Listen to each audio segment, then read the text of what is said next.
Alright, I'm August Ecker, and the claim that I'm responding to is interpersonal skills are becoming impaired with the advancement of social media. My opponent's secondary claims are social media affects self-confidence, social media is negatively affecting communication, and social apps have a negative effect psychologically. In response to secondary claim 1, social media affects self-confidence. In claim 1, my opponent used a quote from the article, "The Life of an Internet Catfish is Rough These Days," in an attempt to show how catfishing has affected people's self-confidence. Yet the article is actually about how people are becoming more self-aware of catfishing and how the TV show Catfish is having a harder and harder time finding these catfish. The author later says, and I quote, "Really, watching catfish's progression is like watching the internet's progression. We grow less naive over time." This directly contradicts my opponent's claim, showing that at least in the case of catfishing, it appears that the general population has wisened up with the advancements of social media and the internet. In response to secondary claim 2, social media is negatively affecting communication, in my opponent's secondary claim, he uses a quote in an attempt to show how social media harms relationships. Yet there is no citing or source for this quote. Without any sort of context, the quote is irrelevant and undermines his claim. Also, contrary to the secondary claim, according to Judy Capri's at hdnews.net, the technology enables students to keep in touch with friends from the past regardless of time or distance. Media also allows youth to develop relationships with others they are not able to meet personally. They can share information about their respective lives. Social media is an extension of communication, making it easier to casually stay in contact with people that you wouldn't otherwise. Social media helps preserve relationships with friends and family that are separated by distance. Clearly, social media has benefited communication. In response to secondary claim 3, social apps have a negative effect psychologically. My opponent claims that people depend on social media for dopamine rushes. In the article, dopamine is not addictive, it is explained how today's media quickly blames dopamine for an absurdly wide variety of addictions. The author states, "Dopamine is connected to rewarding experiences, but not in that it makes you feel good.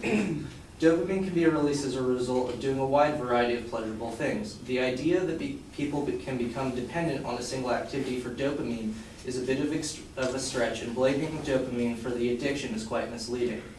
The next two quotes that are used to support this claim are also misleading.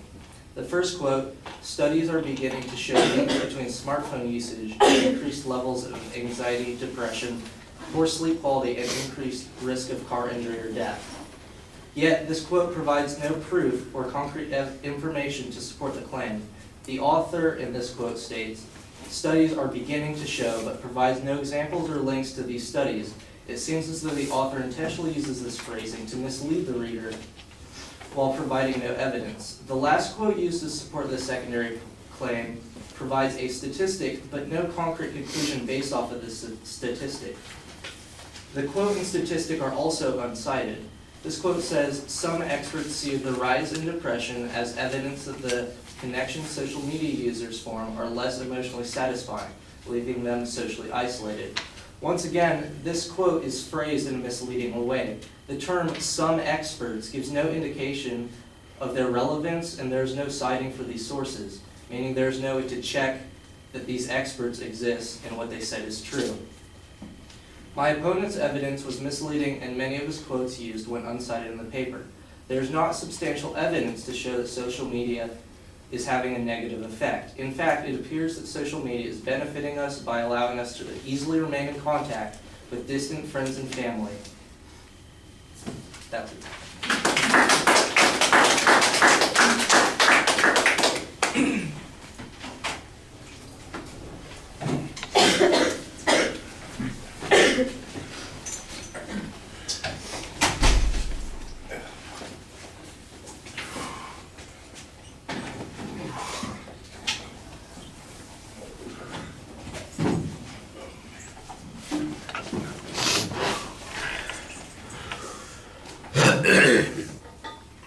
right, August, mostly what you've done is you've kind of challenged the use of the evidence by the advocate to arrive at the conclusions that they've got.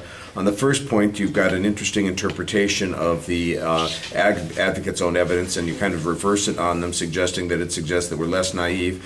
I'm not exactly sure how closely that corresponds to the notion of self-confidence, but I do think it undermines the inference that the advocate was talking about. Any additional information that you had that could respond to the self-confidence issue would be helpful, but there's not really any independent research. There's no rebuttal evidence here, so we just have to rely on the press that you're giving us. And that kind of is a consistent theme in the rest of the argument as well. I think you have very good presses and understand some of the ways in which you can suggest that the evidence is problematic, but that's about as far as it goes. There's not really a development of any counterclaims to balance that out, which would make your argument stronger. You're kind of putting all your eggs in the one basket here and hoping that that's going to be enough to tip the scales in the favor of your position, and I'm not sure that's always the case. The same thing, like I said, happens with the second and the third points, where you go after the evidence for being unclearly cited, that there's a little bit of problematic reasoning on the second point, and on the third point that we have, authorities that are not, some people say that studies have indicated. I think those are perfectly reasonable challenges to the evidence that's being presented there. And I'm just wondering, well, if you had any evidence that showed that depression had not changed in the last 15 years, that it was at the same levels and rates, that would be more affirmative evidence on your position, and then you could contrast it a little bit more with what the advocate is saying. Your presses are perfectly reasonable, but 90% of what you've just said would be something that you could say immediately after their presentation. It didn't require 2 weeks worth of preparation to do that, and I think you need to get a little bit of extra information ahead of the game. So when we do the debates, for instance, these are all good things to be keeping in mind when you hear an argument that you hadn't heard before, hadn't thought about it before, prepared before. Let's go for those kinds of arguments. But when you've got something that you had time to prepare for, I think you need something a little bit more substantive to go with it as well. All right, thank you.